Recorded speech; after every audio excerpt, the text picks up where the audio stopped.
صلوا على مظهر الإحسان، صلى عليه العالي ربي. صلوا على مظهر الإحسان، صلى عليه العالي ربي. ما سارت الركب يا إخوان للمصطفى طاهر القلب بالله يا. بسم الله الرحمن الرحيم. الحمد لله رب العالمين، وأصلي وأسلم على أشرف الأنبياء والمرسلين صاحب الذكر العطرة سيدنا ومولانا محمد بن عبد الله، صلى الله عليه وعلى آله الطيبين الطاهرين وصحابته الأكرمين. مما سمعته من مولانا الأستاذ مختار يعني أثلج قلبي، وجزاه الله خيرا. يعني أنا ما في إضافة أضيفها أكثر مما قالوا، لكن يعني أتناول شيء بسيط بمناسبة هذه الذكرى المباركة، ذكرى مولد سيدنا رسول الله. كنت أشاهد في مدينة مسوع من يوم أول غرة ربيع الأول في مسجد السيد هاشم المرغني بعد صلاة العصر إلين آذان المغرب يقرأ المولد. هناك الموالد كثيرة، ولكن المولد المشهور اللي كان يقرأ هو الأسرار الربانية للسيد محمد عثمان المرغني رحمه الله. أيضا كنت أشاهد يعني حريم أمهاتنا. يعني أنا كنت أشوف والدتي يعني بعد صلاة العصر أرافقها وبوصلها لين دار السيدة علوية. هناك يجتمعوا ويقرأوا السيرة النبوية العطرة، وقبل صلاة المغرب كل واحدة ترجع إلى بيوتها، يعني يرجعوا إلى بيوتهم لين ليلة المولد. نعم، يحتفلوا احتفال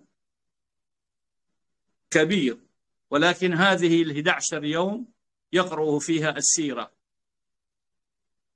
أيضا في مسجد الأشراف، هذا المسجد تابع للسيد عبد الرحمن بن السيد أحمد باعلوي الحبشي، يقرأ أيضا السيرة من بعد صلاة العشاء من أول ليلة من ربيع الأول. في ختام الليالي هناك طبعا يكون الاحتفال،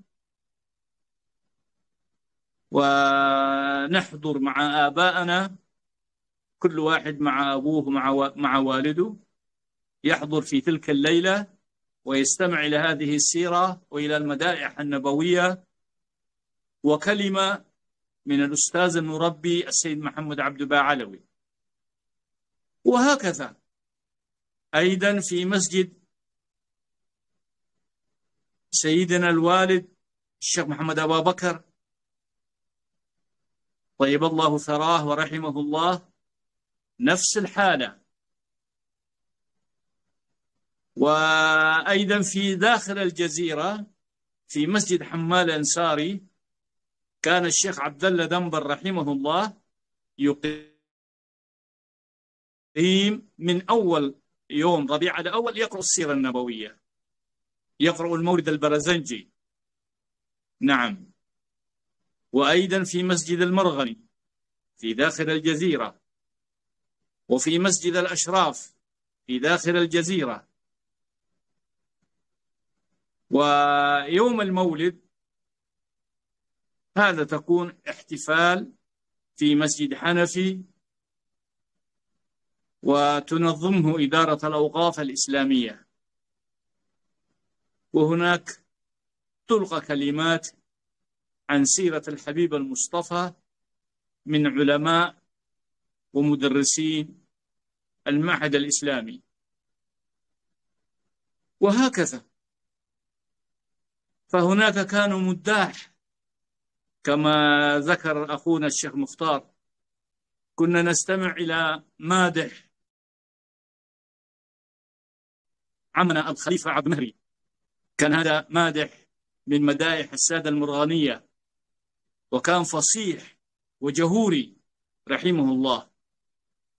نعم. وكنا نستمع أيضا لشخص اسمه شيخ حساني، هذا من أصل سعودي من الجزيرة، يقرأ البردة بصوت وبنغم يعني جميل، يعني يترنم.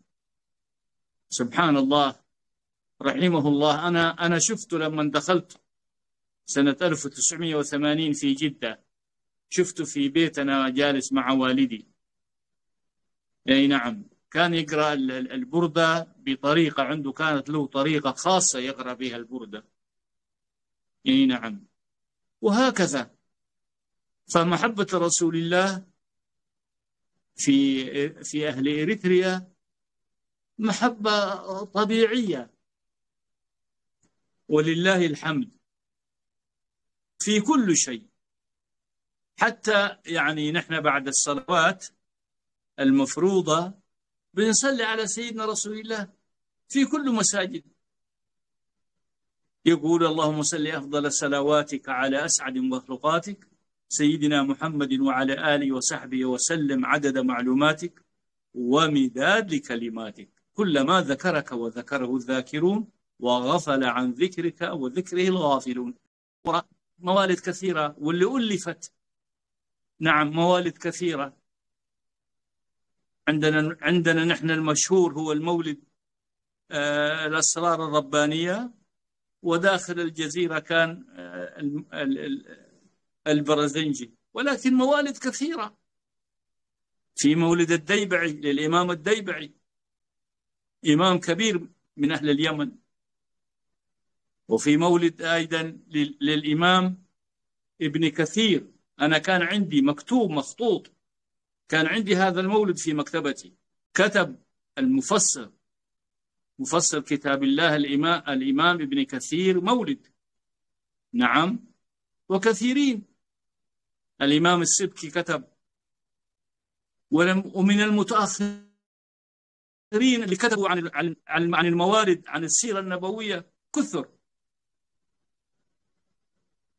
يعني لو نعدهم يعني كثر، لكن نتذكر منهم السيد الحبيب أبو بكر العدني بن علي المشهور، عنده مولد مكتوب سيرة مختصرة.